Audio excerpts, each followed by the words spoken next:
Welcome back to the Camp Memories podcast from Kramer to the Hill. We are so excited to bring you part one of our two-part conversation with Rabbi David Eshel that absolutely could have gone 10 parts if we let it. Rabbi Eshel, as you all know, has been the Camp Rabbi for over 25 years and has brought his enthusiasm and energy into every service and program he has touched. In part one, we talked to Rabbi Eshel about how he actually got to the camps, especially without any background in summer camping, how he makes Limud fun, and how he really made the position his own. Enjoy! Hi, and welcome back to Camp Memories from Kramer to the Hill. And we are very, very pleased to have with us today Rabbi David Eshel. Welcome. Thank you.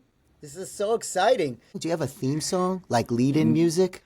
No. What we actually do is we have exit music when we post.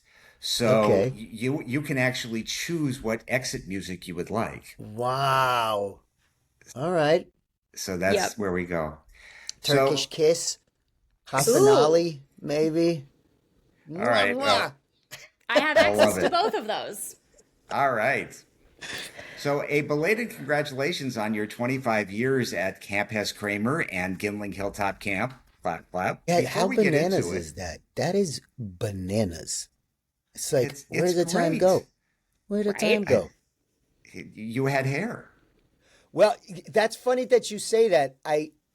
The first time I actually shaved my head, was during staff week in 2001. Yeah.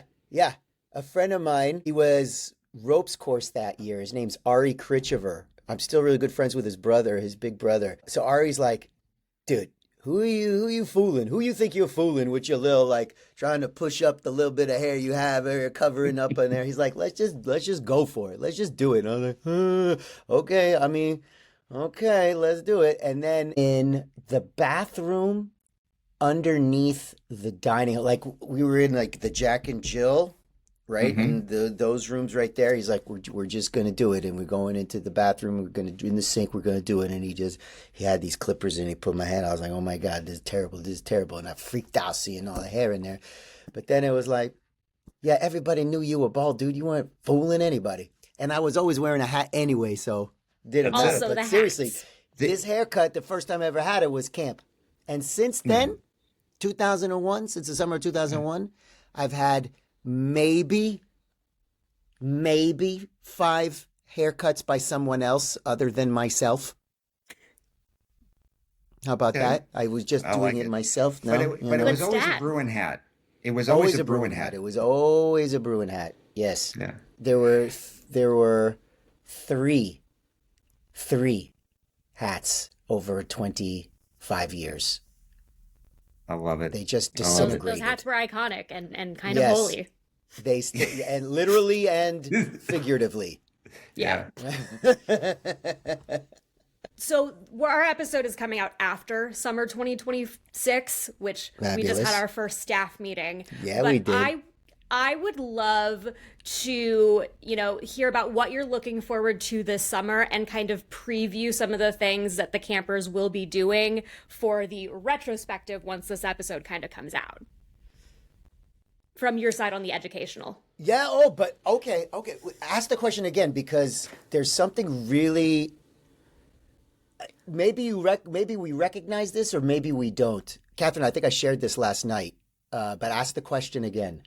What are you looking forward to this summer from an educational perspective and maybe give a little bit of a preview so once this episode comes out after the summer, we can hear about what all the kids did from the education side of camp. Okay. Also, let me back up a little something. This is fascinating. Paul, you ready for this? This is bananas. Yeah. There is now not one camper who knew Malibu. There's not one camper who knew Malibu. The last year's leadership and mitzvah were the last to potentially experience Malibu. Like they would have been entering third graders in 18. Yep. Right? So yeah. Part of because there's the overt and the implicit with with education on so many different levels, right? But part of the education is also still instilling a love for traditions and a place that they've never experienced, right?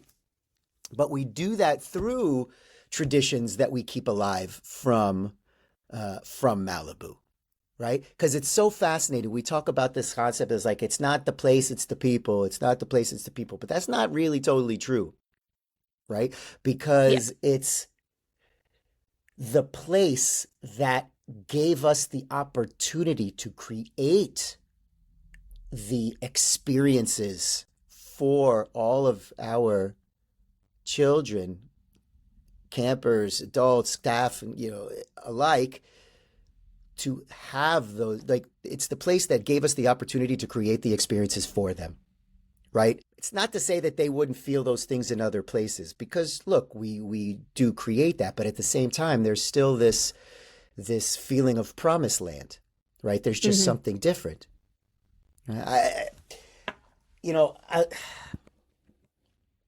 People think that this is a bit hyperbolic when I talk about it in this way, but I really don't believe it to be.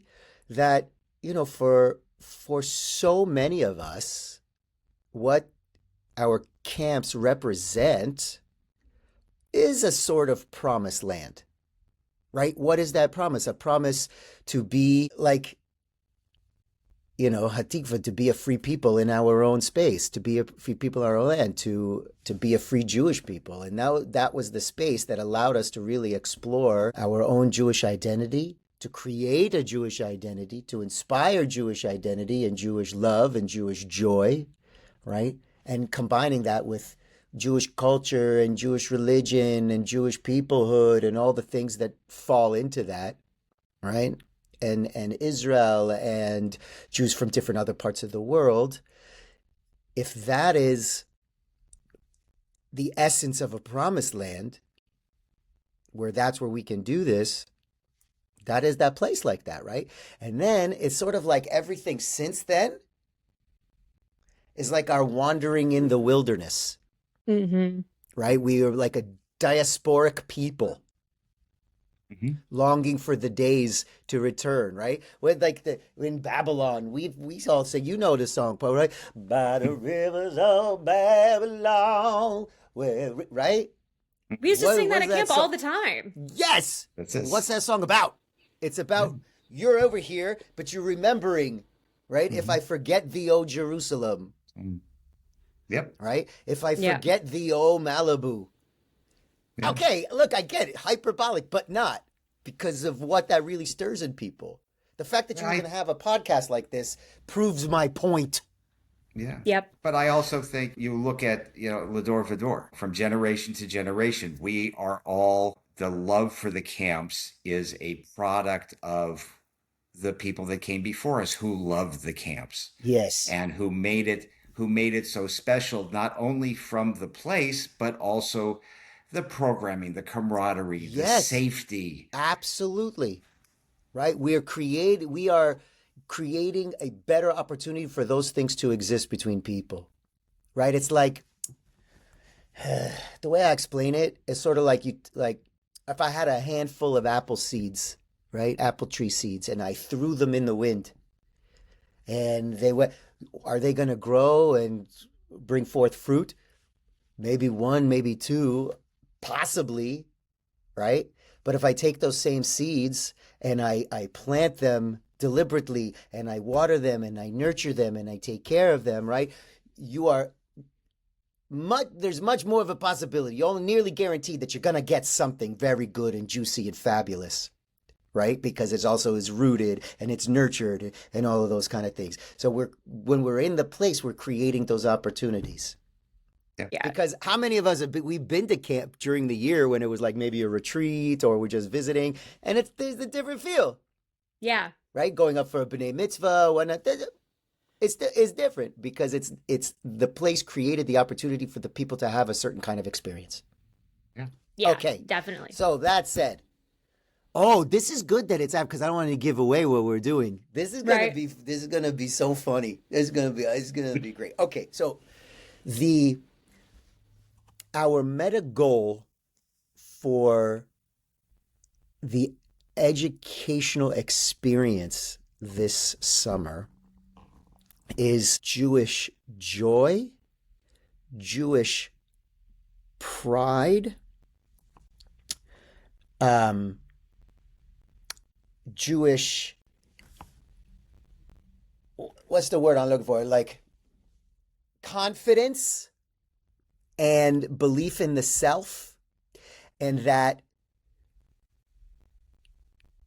miracles are created, experiences are created by being active creators as opposed to being passive receivers, right?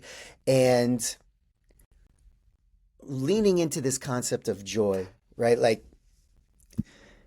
you know, after these last couple of years, like the first summer after October 7th, it was like, all right, we got to just, there's all this noise out there. We need to like give you some information in a, not necessarily in a, like a kitschy fun way. I mean, fun as opposed to like, oh, we're playing games, but this year, okay, let's look at these words. Let's look at these terms. Let's look at history. Let's look at, you know, getting rid of the noise and all of those kind of things, to not so much to equip people to quote unquote fight back, but to say, look, I know who I am, I know where I've been, and I know where I'm going.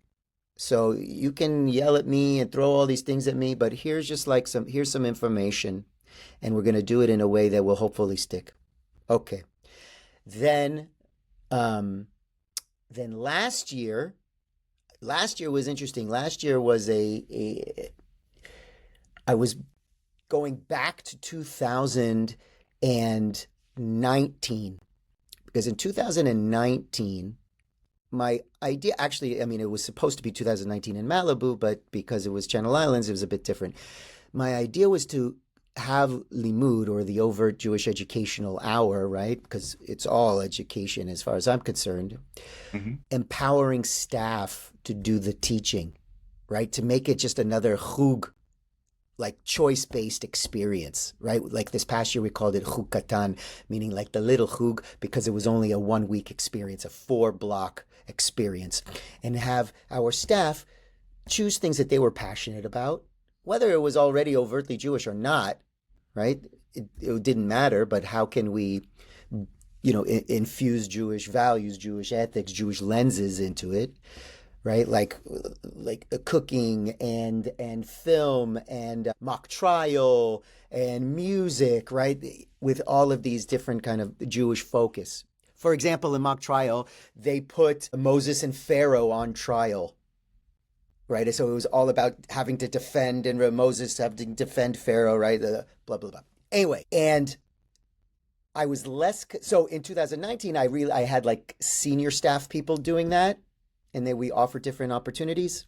Last year I had staff do it, and I was less concerned about the content. Like, of course, you don't want it to be like problematic content, but less concerned about the content and more about empowering our staff, right, to try this. And it's also like a scheduling nightmare, and asking me to be in charge of a logistic thing in spreadsheets. What are you talking about? Is a terrible idea. Terrible idea. But, you know, I thought it was but now going back this year, I want to put that, I still love the idea, but I want to put it on hold, because I want to go back to this idea of infusing Jewish joy, Jewish pride, Jewish confidence, Jewish self-expression, and Jewish communal expression, based on an article I read from a Hillel director who was saying, like, when, you know, these kids are coming back and the programming that they want to do at the Hillel is, here is how you debate this, here's how you combat this, here's how you respond to this. They're like, and the students were like, whoa, okay, look, it's a lot of noise, and we get that. We need at least one place where we could come to really reinfuse that joy in us, so we remember what it is that we're fighting for, right? Yeah. Yes. Why do I even care? So that is kind of meta theme. And this is going to be delicious. We're doing it through The lens of Hanukkah. We're going to be celebrating Ooh. Hanukkah all summer. I love Right? it. That's gonna be So fun. Each session we have 10 Limudim blocks. We'll do an intro, we'll do a closing, and the 8 in between is one night of all the different nights. And because the Hanukkah story really lends itself to this idea of Jewish pride, Jewish confidence, Jewish joy in so many different ways, right? The story, Jewish self-determination, right? Because the story is about creating the miracle through our own two hands. And, it's only one of 2 holidays that we sing about miracles. It's this and Purim. And those are the 2 stories where God is like secondary in the story. It's like peripheral, but it's really through our people. The Hanukkah story about with the oil and the miracle and the lasting, that came much later and was a result of living under another's rule, right? Because like in that time they came up with this story because they didn't want the actual rulers that they were living under to think, oh, they're celebrating a story where the people rise up against their rulers. So they're like, we got to come up with something else. So that's where the story of the oil and the miracle, but it's still infused with Maccabees and all those kind of things. So even talking about that, what does it mean, self-determination? Who gets to decide who you are? Right? So there's going to be all sorts of fabulous stuff. And I mean, the wardrobe is going to be delicious, right? We're going to have a different shirt. Rabbi Reina and I are going to have a different shirt for every day. My Amazon shopping cart. The cart is full of fabulous shirts. We're going to do decorations. We got, we're going to make donuts. We're going to make Chanukiot to take home like what we did in the nursery school. You remember with the little bolts? So that is going to be the main focus. I want to see smiles. I want to see pride. I want to see stories. I want to see people, those smiles again. I want to see light shoulders. Because, man, you're ready to go. I mean, over these last couple of years, the stories that these kids have been sharing with me have been so painful to hear. Even 10, 11, 12-year-olds, the types of anti-Semitism they've experienced and the confusion and the noise, they don't know what to do. And it's scary for them. So we are creating the space for them to feel safe to then be able to explore. So we're just taking that next level this year with Hanukkah. That's fabulous. I remember when we got to the first summer after October 7th, especially like during staff week, all of the college age, staff members who were dealing with all the protests on campus, they're like, we just want to have an opportunity to be Jewish and be happy about it and have that pride and have that joy. So I think it's really exciting that we recording this will have that upcoming this summer, but as people listen to this and watch this episode, that this is what the kids got to enjoy through Limud this year. Yes, that's the hope. That's the hope. Unless I just mess it all up, but it'll be fine. It's camp. Rule 2 is not to worry. Yes. Okay. Rule 2, not to worry. All right, that's fine. So, you see my cup? Look at my cup. You see this? That. I love it. It is right here with the surfboard. Yeah, with the surfboard, and I love. Wait, can you see? I love camp. So that's great. Get your camp merch. Let's go. Yep. Let's go back to a bit of the beginning. What brought you to Wilshire Boulevard Temple and the camps? Okay, this is cuckoo. It's cuckoo story. So, it's 2000, 2001. I'm in my first year at HUC, Hebrew Union College, right? Getting my master's in Jewish education and eventually rabbinics. The first year is in Israel, right? You're in Jerusalem. And I was taking a course to help be like an assistant educator on an Israel trip for NIFTY, on the Israel trips. Like I was taking a course because I was going to be staying in Israel, and I want to help out on this work for NIFTY and do these courses. But that year, the trips were canceled.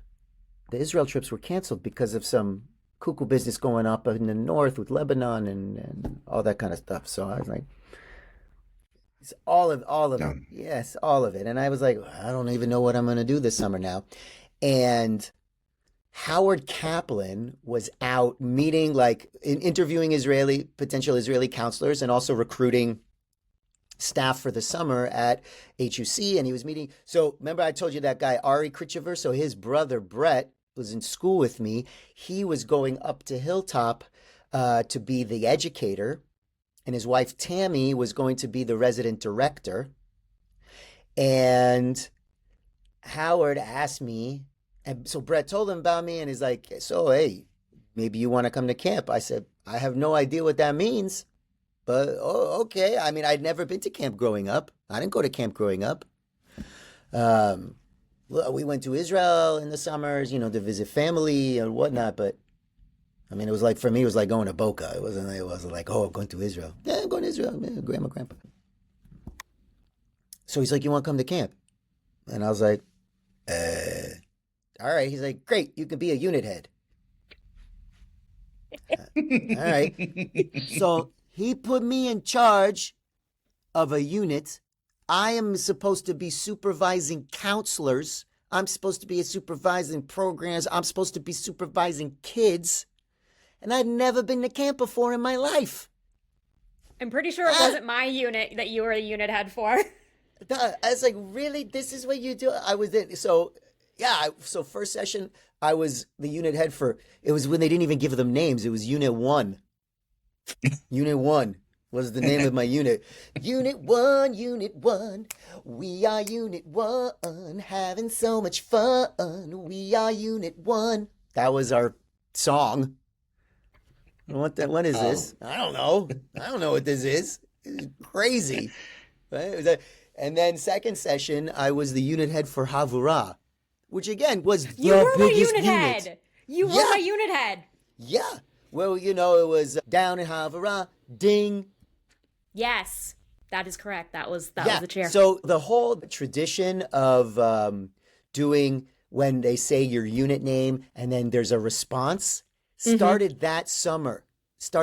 Because me and John Grant, right? John Grant, I'll tell you what, that guy saved my life. So and here's the thing, because he was really angry that he wasn't made a leadership counselor. He was really angry that he wasn't made a leadership counselor. So he's like, I remember that. You know what? We're gonna make Havurah the best possible unit ever. We're just gonna go to. I was like, okay, no idea what you're talking about, but I'm in. Let's do it.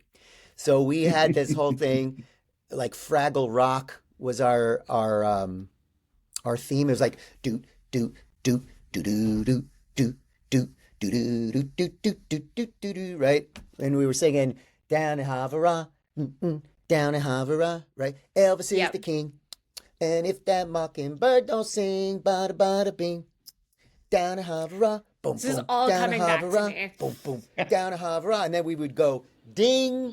We would just do that, the ding. And then, so we were doing that for a while. And then Kehillah jumped on the bandwagon. And every time their name was said, they said, dong. So then we would go like, Havurah, ding, Kehillah, dong. And then leadership, every time leadership was called, they'd say, the witch is dead. And then it was like, Havurah, ding, Kehillah, dong, leadership, the witch is dead. Perfect. I was like, this is amazing. There's nothing better. I was like, where has this been all my life? I was like, this is it. I found it. There's nothing better in the world to instill a love of Judaism, Jewish tradition, Jewish history, Jewish present, and Jewish future. To know, right, Lador Vador, like you said, to be a part of something greater than the self. There's nothing better, no laboratory better, no classroom better to instill that guts Judaism. All right? And I was like, I want to do this. This is what I want to do. So in '02, Howard made me the educator. I asked if because now I was in HUC. He was like, yeah, you want to be the educator? I was like, sweet. Look, first of all, HUC had no business accepting me anyway into the program because I went to like a total of 6 months of religious school in my entire life. Had a bar mitzvah, but it was like, I don't even know what's going on here, right? My mom had to sneak me to the temple because my father was dead set against it, right? So, but here I am applying to Jewish education, and I didn't know what before that, but reform, conservative, orthodox. What is that? I don't even know. What's the difference between all those things? No clue. No clue. But now here I was, first as unit head, and now I'm in charge of Jewish education and tefillah. Tefillah of all things, right? But it was awesome. And then, yeah, that summer's the theme was so stupid. Hey, dude, where's my Torah?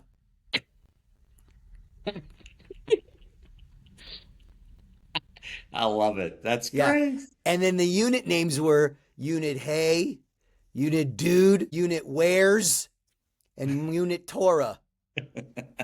Oh, because that was the first Unit year of Hineni. Where's. Yeah, Unit Where's. Unit Where's, are you out there? Unit Where's. Yeah, Dude, where's my Torah? Dude, that where's tracks. my Torah? What is that? What The is that? number of But times I saw that movie that after it came out is probably an absurd amount of times. And especially for the age I was back then, probably not incredibly appropriate. You know, definitely not. Definitely not. And then we were like, me and the other educator from Hilltop, who's my best friends, Ronnie Keller. I was actually just hanging out with him a couple days ago because he was in town. We had shirts that said like, dude, what's my say? Sweet. What's my say? Dude, what's my say? Sweet. We had those shirts. And we made them like Hawaiian shirts. We put that on the back. And I think he's coming back to Phoenix. He is coming back to Phoenix. He is. He's coming to Solo. He's coming That's back great. to Solo. He's going to be great. Why was I telling you that? It was how you got to camp and how So you, then I how, just how like, you are okay, now. I'm keep doing this. And then I came back the next summer in 2003, and then I came back in the summer of 2004. And that's when, after that summer of 2004, where Dennis Eisner, who was a rabbi at Wilshire and was coming up to camp a bunch, he asked me to be his intern at the temple.